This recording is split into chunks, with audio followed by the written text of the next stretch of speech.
क्या है सनातन धर्म में गुरु का महत्व? सनातन धर्म की परंपरा में गुरु का स्थान सर्वोच्च और अत्यंत पूजनीय माना गया है। गुरु वह दीपक है जो अज्ञान रूपी अंधकार को दूर कर ज्ञान का प्रकाश फैलाता है। भारतीय दर्शन, संस्कृति और अध्यात्म में गुरु न केवल एक शिक्षक होता है, बल्कि वह सेतु होता है जो साधक को ईश्वर तक पहुंचाने का मार्ग दिखाता है।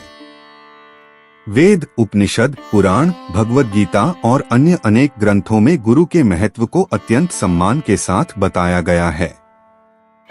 गुरु शब्द दो धातुओं से मिलकर बना है, गु जिसका अर्थ है अंधकार और रु जिसका अर्थ है उसे दूर करने वाला।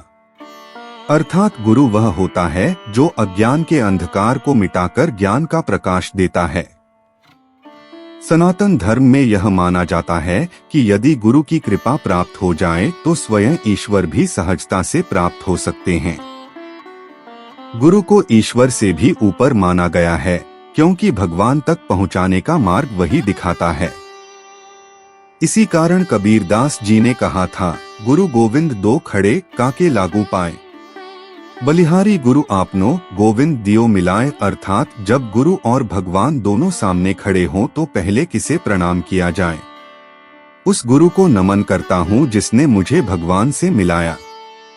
यह कथन दर्शाता है कि गुरु का स्थान कितना ऊंचा और महत्वपूर्ण है। सनातन धर्म के सभी पंथों और संप्रदायों में, चाहे वह वैदिक हो, शैव हो, वैष्णव हो या शाक्त, गुरु की परंपरा अत्यंत महत्वपूर्ण रही है। आचार्य शंकराचार्य ने भी गुरु के महत्व को स्पष्ट रूप से स्थापित किया था। उन्होंने कहा था, गुरुरेव परम तत्वं, अर्थात गुरु ही परम तत्व है। गुरु की कृपा के बिना आत्मा को मोक्ष की प्राप्ति नहीं हो सकती। गुरु वह माध्यम होता है जो शिष्य को आत्मज्ञान की ओर अग्रसर करता है। उपनिषदों में भी गुरु शिष्य परंपरा का विशेष उल्लेख मिलता है।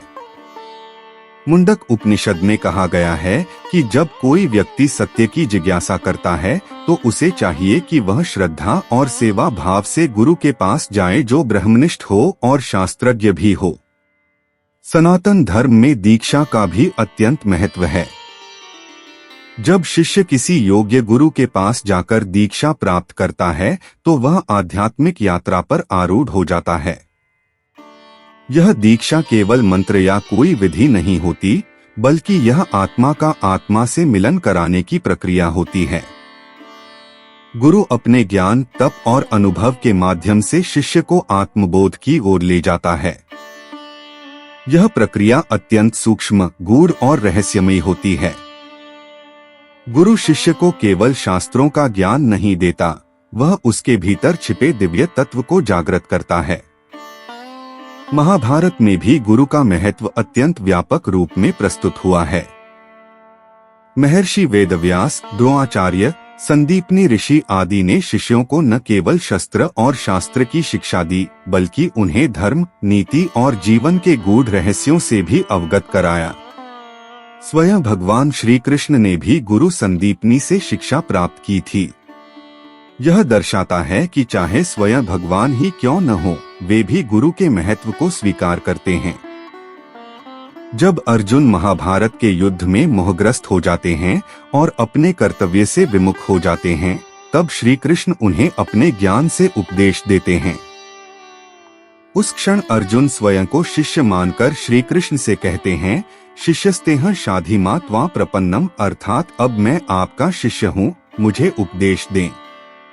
यह गुरु शिष्य संबंध का एक आदर्श उदाहरण बन गया है। तैत्तिरीय उपनिषद में यह वर्णन मिलता है कि जब कोई शिष्य गुरुकुल से शिक्षा पूर्ण कर बाहर जाता है तो गुरु उसे उपदेश देते हैं, सत्यं वद धर्मंचर स्वाध्यायान्मा प्रमदः, अर्थात सत्य बोलो, धर्म का आचरण करो और स्वाध्याय से कभी विमुख मत हो। यह उपदेश गुरु का होता है जो शिष्य को जीवन भर मार्गदर्शन देता है। गुरु के इन उपदेशों में ही संपूर्ण जीवन का सार छिपा होता है। यही उपदेश शिष्य के लिए संजीवनी बन जाते हैं। शिव पुराण में भी कहा गया है कि जो शिष्य गुरु के बिना केवल शास्त्रों का अध्ययन करता है, वह अंधकार में ही भटकता रहता है। गुरु के बिना कोई भी साधना पूर्ण नहीं मानी जाती। गुरु ही वह शक्ति है जो साधना को सिद्धि में परिवर्तित करता है। गुरु के बिना साधक कभी भी ब्रह्मा की अनुभूति नहीं कर सकता।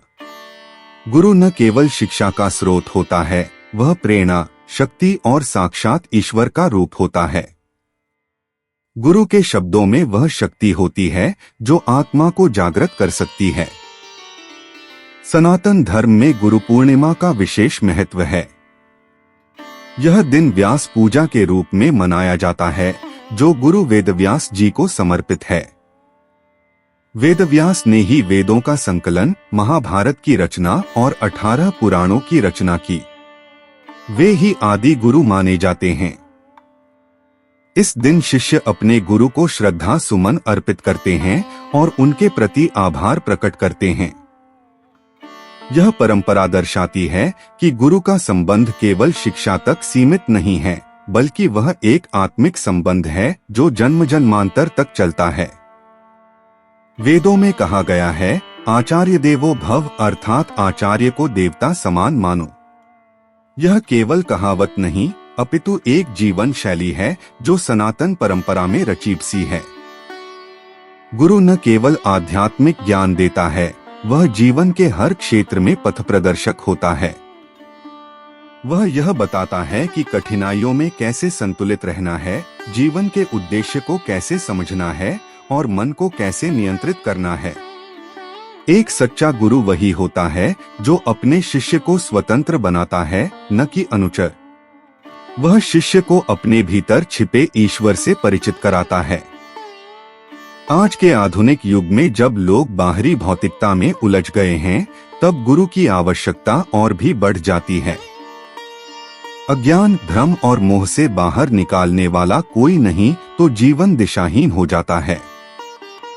गुरु वह होता है जो इन सारे भ्रमों की परतें हटाकर व्यक्ति को सत्य के दर्शन कराता है।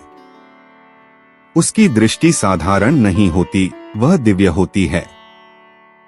गुरु के बिना धर्म अधूरा है, साधना अधूरी है और जीवन की यात्रा भी अधूरी है। सनातन धर्म केवल पूजा पाठ तक सीमित नहीं है, यह एक जीवन जीने की संपूर्ण प्रणाली है। इस प्रणाली के केंद्र में गुरु का स्थान है। गुरु बिना धर्म का पालन सती हो जाता है। जैसे दीपक के बिना अंधकार में रास्ता नहीं दिखाई देता, वैसे ही गुरु के बिना आत्मा को उसका मार्ग नहीं दिखाई देता।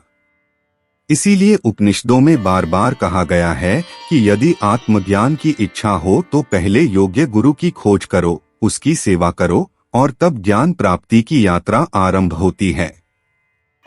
गुरु और शिष्य के बीच का संबंध केवल शिक्षण का नहीं होता, वह आत्मिक और आध्यात्मिक होता है। गुरु अपने शिष्य के भीतर छिपे ब्रह्मा को देखता है और उसे प्रकट करता है।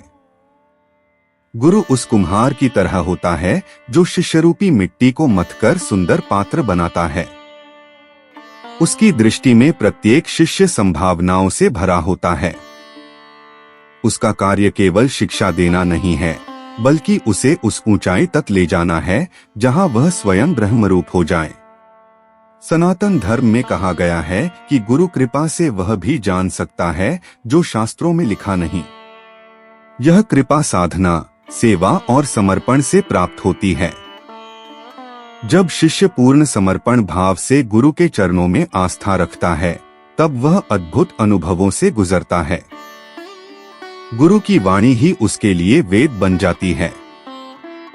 उसकी आज्ञा ही उसका धर्म बन जाती है।